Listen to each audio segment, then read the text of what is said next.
அகத்தியமே சத்தியம், சத்தியமே அகத்தியம். வணக்கம் நண்பர்களே, இது அஸ்ட்ரோ சுரேஷ். இன்றைக்கி நாம் பார்க்க போகிற ஒரு ஜோதிட பதிவு என்ன அப்படின்னா, குரு ஒருவருடைய ஜாதகத்தில் வர்க்கோத்தம நிலையில் இருந்தால், அதாவது ராசி கட்டத்திலையும் சரி நவாம்சத்துலேயும் ஒரே இடத்துல இருக்கிறதா வச்சுக்கோங்க. அப்போது இவங்களுக்கு உண்டான பொதுவான பலன்கள் என்னவாக இருக்கும் அப்படிங்கிறத பார்க்கலாங்க.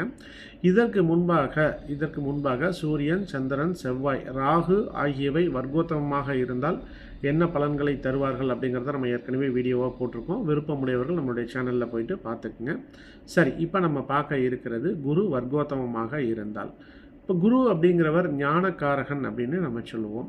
இவர் வர்க்கோத்தம நிலையில் இருந்தது அப்படின்னா நல்ல அறிவும் விவேகமும் இந்த ஜாதகருக்கு கிடைக்கும் அப்படின்னு சொல்லலாம். எந்த ஒரு சூழ்நிலையிலும் சரியான முடிவுகளை எடுக்கும் திறன் இந்த ஜாதகருக்கு இருக்கும். வாழ்க்கையை ஆழமாக புரிந்து கொள்ளும் மனப்பக்குவமும் இவர்களுக்கு உண்டு அப்படின்னே சொல்லலாம். ஆசிரியர்கள், குருமார்கள், பெரியவர்கள் ஆகியோர்களுடைய ஆசீர்வாதம் என்பது இந்த ஜாதகருக்கு கிடைக்கும். வாழ்க்கையின் முக்கிய தருணங்களில் சரியான வழிகாட்டுதல் என்பது இவருக்கு கிடைக்கிறதுனால வெற்றியை நோக்கியே எப்பொழுதும் பயணப்பட்டு கொண்டு இருப்பார். குழந்தை பாக்கியம் என்பது சிறப்பாக அமையும். குழந்தைகளால் நல்ல முன்னேற்றமும் இவருக்கு இருக்கும். குழந்தைகள் பார்த்திங்க அப்படின்னா புத்திசாலியாக இருப்பாங்க. கல்வி, வாழ்க்கை இந்த மாதிரியான தரம் என்பது அவர்களுக்கு நன்றாக இருக்கும். தர்மம், நீதி, உண்மை அப்படிங்கிற ஒரு வழியில் தான் இந்த ஜாதகர் செல்ல வேண்டும் என்று விரும்புவார். ஜாதகருக்கு ஆன்மீகத்திலையும் சரி, ஜோதிடத்திலையும் சரி, சாஸ்திர அறிவு அப்படிங்கிறது இருக்கிறதுக்கான ஒரு வாய்ப்புகள் உண்டு. ஜோதிட ஞானமும் இவருக்கு இருக்கும்.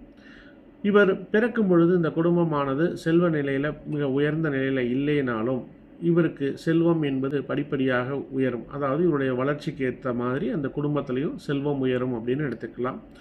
பொன், நிலம், பொருள், வீடு, சேமிப்பு இதெல்லாமே இவருக்கு அதிகரிக்கும். திருமண வாழ்க்கையும் நல்ல முறையில் அமையும். இதற்கு நம்ம 7ஆம் இடத்தையும் செக் பண்ணிக்கணும்.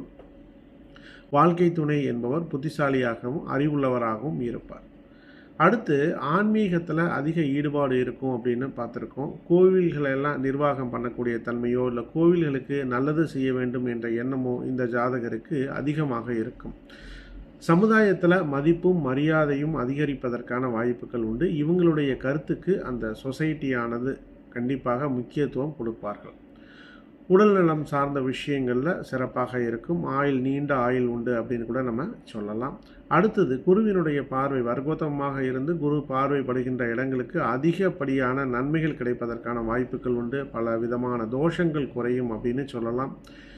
பேச்சால் இந்த ஜாதகர் வெற்றி பெறுவார். நல்ல ஒரு ஆழமான அர்த்தமான பேச்சானது இருக்கும்.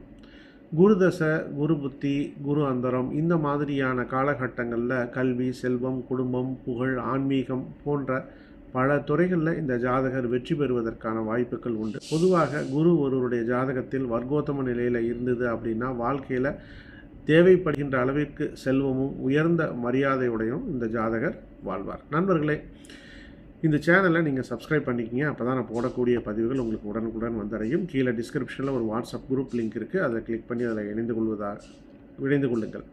ஜோதிட ரீதியான கருத்துக்களை நாங்கள் பதிவு பண்ணிகிட்ருக்கிறேன். உங்களுடைய ஜாதகத்தை முழுமையாக ஆய்வு செய்து உங்களுக்கு உண்டான பலன்களை நீங்கள் தெரிந்து கொள்ள வேண்டும் என்று விரும்பினால் ஸ்க்ரீனில் இருக்கக்கூடிய நம்பருக்கு கால் பண்ணுங்கள் அல்லது வாட்ஸ்அப் பண்ணுங்கள்.